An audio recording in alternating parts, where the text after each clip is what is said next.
if you want to do email marketing successfully, there are a few types of emails that you pretty much have to send in order to build an emotional connection with your audience and to get them to buy something from you eventually. Of course, there's always the welcome email that welcomes them to the list. There's the relationship building email that shares your story. These emails are usually best used in autoresponder sequences, in so-called welcome sequences. There are various types of sales emails, urgency emails, like shorter 9-word emails, popularized by Dean Jackson. But one of the other types of emails that you can use in pretty much any situation, regardless if it's a sales situation or you just want to share a content piece with others or something like that, is the straight up secret email. Because people love secrets, right? People can't not click on secrets. They just want to find out. And when you combine this secret email framework with something like how to do something that you typically don't want you to do, in a less stressful or easier or more less problematic way, then you have a killer combination. And today's email breakdown features an email written by Marie Forleo, or maybe a copywriter for Marie Forleo, that uses this exact framework, okay? This email isn't really long at all, but it does a great job at teasing a secret regarding a topic that her audience finds especially anxiety-inducing. And this is something to keep in mind, because if you can alleviate their pains and their fears and their anxieties and their friction points when it comes to doing something that you want them to do, then you have a killer combination, because you get them to do something and it helps them because it's like a next step for them. It's like making them feel like they're finally overcoming their fears, and it's a win for you because you get what you want. You get these people to click on something. So today is day 17 of the 50-day proven email breakdown challenge, and I think this email definitely is going to wow you with how simple it is on the surface, but the framework that's used here is so powerful and you can easily mimic it yourself. So let's jump into it. But before we do, if you still aren't subscribed, then hit the subscribe button right now and the notification icon. It helps a lot. And then if you enjoy these videos, let me know. Leave a comment, like the video, something like that, because I don't know what types of emails you'd like me to break down. I'm doing my best here, but I have 50 days, 33 more days to break down other types of emails. So maybe leave a comment below. Let me know what types of emails you'd like me to break down. I'm happy to feature those as well. Just let me know. It definitely helps a lot. But going back to the email itself, again, super simple. It's short. It's to the point. And I especially like the subject line. How to negotiate with heart. And the reason why I like this is because, again, this uses the same formula. How to do something your audience typically doesn't like doing, in a way that will make them feel comfortable. So think about it for a moment. This email was written by Marie Forleo, or at least the copywriter behind Marie Forleo.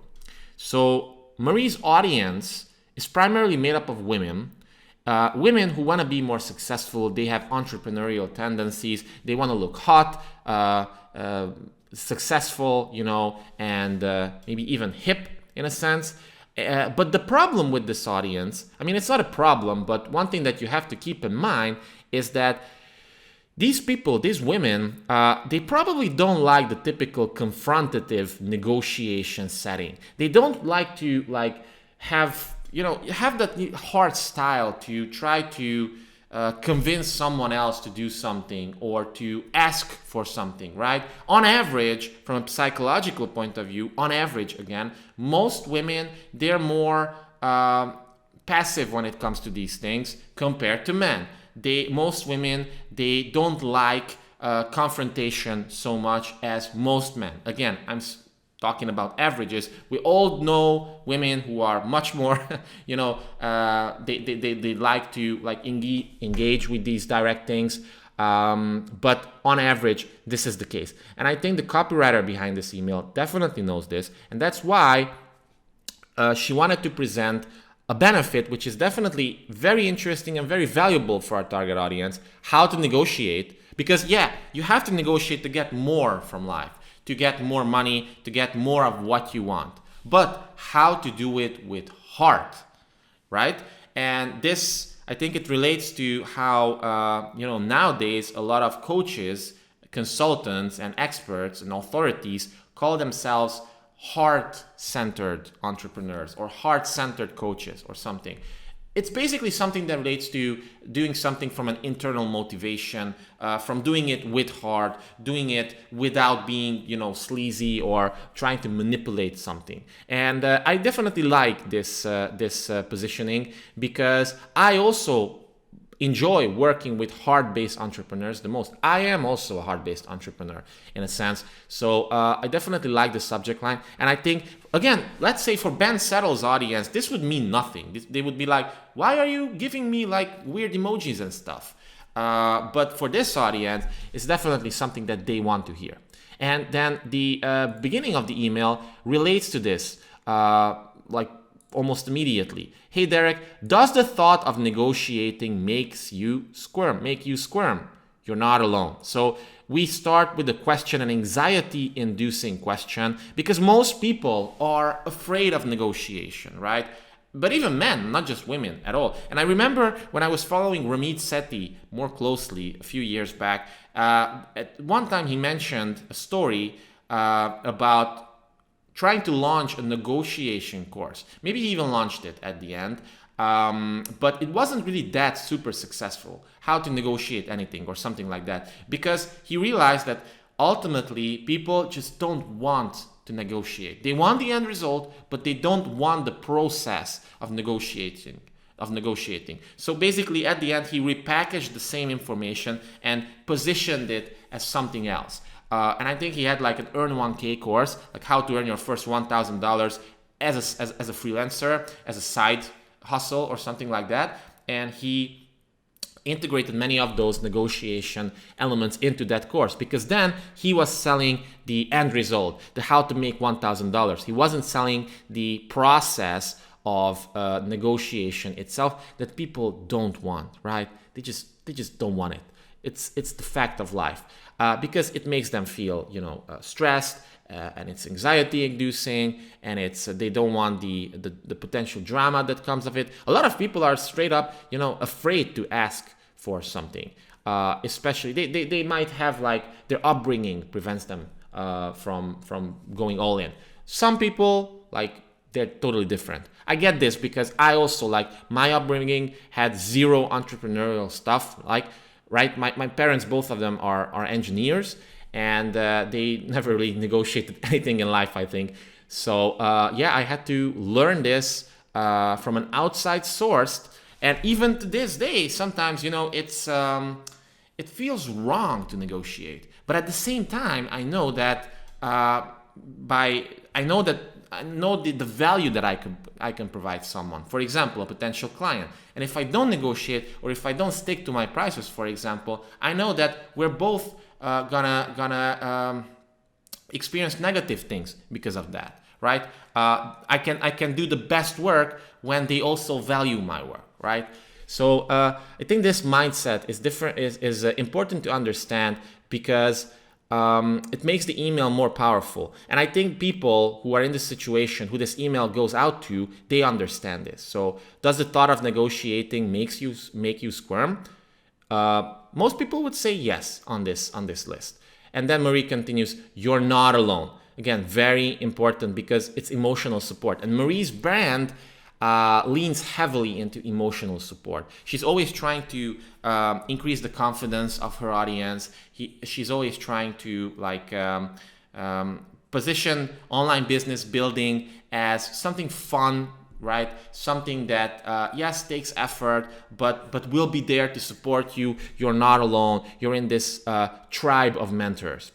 And then the email continues. But the fastest way to get what you want is still to ask for it. So you see, problem well, I wouldn't say agitation because it's emotional support, but problem, maybe this is a little bit the agitation, because at this point people are feeling, oh my God, yes, you're right. I know I should be doing this. I know that negotiation is supposed to be something that I'm doing, but I'm just so afraid. I just don't feel like I can do it, or I just don't like doing it. But the truth is that the fastest way, and people want the fastest, they always want the fastest, the easiest, the simplest, to get something is to ask for it. And these have an emphasis, extra emphasis, because it just signifies a point. Your vendors, bosses, coworkers, friends, partners, they can't read your mind. Again, very, very important part, because it debunks false beliefs that a lot of women in this situation, and not just women, like anybody has, like they can't read their mind. A lot of people, especially like creators, assume that if they just put out a great product, people will automatically buy it because it's a great product, but it's not the case. You really need to have good marketing, great marketing to sell it, especially nowadays. Even if the product is good, it's just gonna disappear. I'm sorry, that's the truth. If you want to raise promotion or more flexibility, you have to speak up for what you want. Again, the truth. It's an inconvenient truth, but it's the truth. And I like that Marie is definitely establishing this truth, because we need people to understand this before we move forward. So at this point, we've presented the problem, we agitated a little bit. At this point, they probably have a side. It's like, I know, unfortunately, this is the truth, but what can I do about this? And that's where the email goes into the next section, which says, when today's guest, negotiation expert Alexander Carter, and this is an immediate instant authority booster, negotiation expert, she's automatically elevated to a higher level, because most of these people who are reading this email, they're afraid of negotiation. So if someone, especially a woman who resembles them, like notice her, like she could be any one of Marie's core audience members, they immediately start trusting her more. Told me that women have to work an extra 8 years to financially catch up with men simply because they don't ask. I just about cried. So what is happening here? One of the main things is that I like how the copywriter dimensionalized this. So she's not telling you that on average women earn $12,000 less than men for the same job, because that's kind of abstract in a sense. But she says women have to work an extra 8 years to financially catch up, not to like dominate or something, but to financially catch up. Wow, that's something. 8 years. What else could I do in 8 years, right? That's what's going on here. So work an extra 8 years to financially catch up with men simply because they don't ask. I just about cried. And again, this is tactical empathy. If we're talking about negotiation, there's this guy called Chris Voss. He used to be an FBI negotiator, like a hostage negotiator. And he has a great book called Never Split the Difference. It's a great book. I read it, but I forgot pretty much most of it, unfortunately, but I have to reread it again. But in one of those chapters, he talks about tactical empathy and how super important it is to start your win-win negotiation on the right foot. So I just about cried, right? Again, this is so Marie. She's there to provide emotional support for people. So at this point, we're kind of like at the lowest point of this mini marketing argument. People are like, oh, but what can I do? Well, now comes the unique new opportunity. And if you've been following along, if you've seen my other proven email breakdowns or proven sales breakdowns, sales letter breakdowns, again, link in the description to full playlists with these videos, then you know how important the unique new opportunity is. So the good news is you can get more of what you want without manipulation or slimy tactics. So this is the unique new opportunity. That's the key to your number one desire, and it's only attainable through my unique mechanism. And in this case, the unique mechanism is this conversation that Marie had with Alexandra, right? So again, very important. We see this over and over and over again. You need, in order to like come up with the hook, and this is kind of like the hook for the video itself. Unique new opportunity, number one desire, unique mechanism. This almost always works really well. And a superstar copywriter called Evaldo Albuquerque, he's Brazilian, by the way, but he's one of the highest paid copywriters of the last decade or something. He wrote a book called The 16-Word Sales Letter, The 16-Word Sales Letter, that talks more about this approach. And it's a very good book. It's like only 50 pages long, and it's like $50, but it's really good. So the good news is you can get more of what you want without manipulation or slimy tactics. Again, this is an objection handling element. These people on Marie's list, they don't want to manipulate people. They're heart-centered. They don't want slimy tactics. And when I talk to coaches, consultants, authors, experts, they always say that they don't want to use slimy tactics. One of the core objections they have against copywriters, for example, is that, yeah, but most copywriters, they use these templates and they just sound so aggressive. They don't sound like me. They sound sleazy and marketese.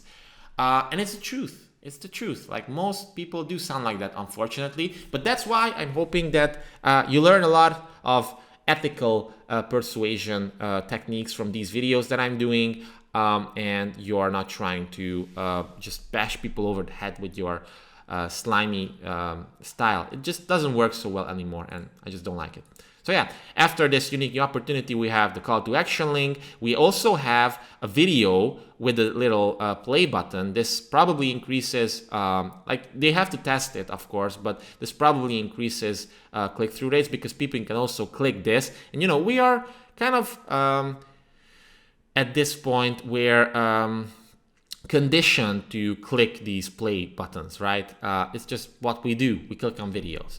And it's also a fun thumbnail. Notice, like, Marie does something with her hair. She's like, yeah, this is fun. And the other person, Alexandra, she's like, oh my God, I don't know, something. Or, you know, it's fun. It's fun. It's very clickable.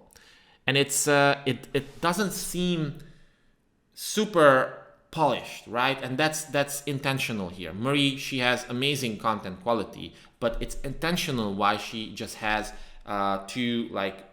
it's a very simple thumbnail that YouTube can automatically extract from a video, for example, or from a Zoom conversation. This is intentional because it seems less intimidating. It seems more approachable.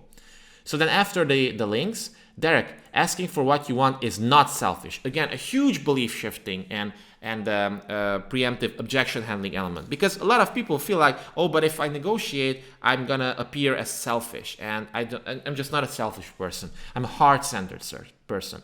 But no, it's not selfish. And then we have a proof point that backs up this claim, because a lot of people might still not believe this.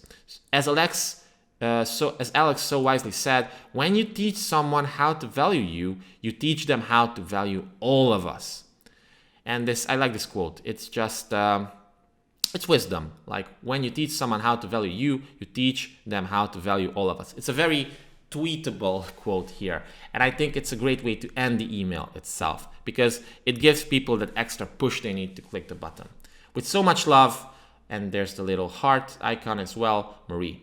And then the PS, it's smart because it introduces a secondary call to action. Like, the primary call to action is to click on the video and to watch this content piece. But the secondary call to action,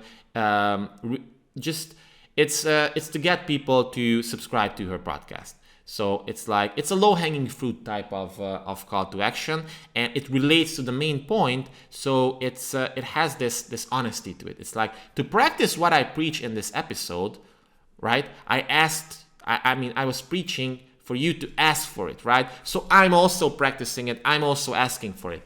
And as I'm doing this video, we're going very meta here, but as I'm doing this video, I'm also actively asking you, if you're not subscribed to the channel yet, subscribe right now, click the notification icon as well, and like the video, and leave a comment, okay? It definitely helps so much. I very much appreciate it, and it definitely helps me create more of these videos in the future. But if nobody cares about it, then maybe I'll stop. I don't know.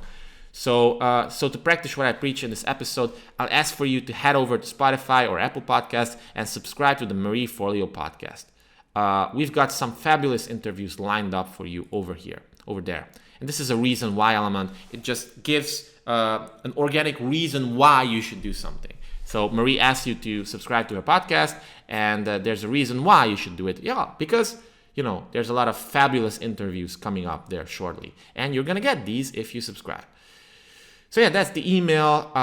The secret part is that you don't discover like how to actually do it, right? It talks about the what and it talks about the why, but it doesn't give away the how. And this is again a common thing that you see in secret-based marketing messages.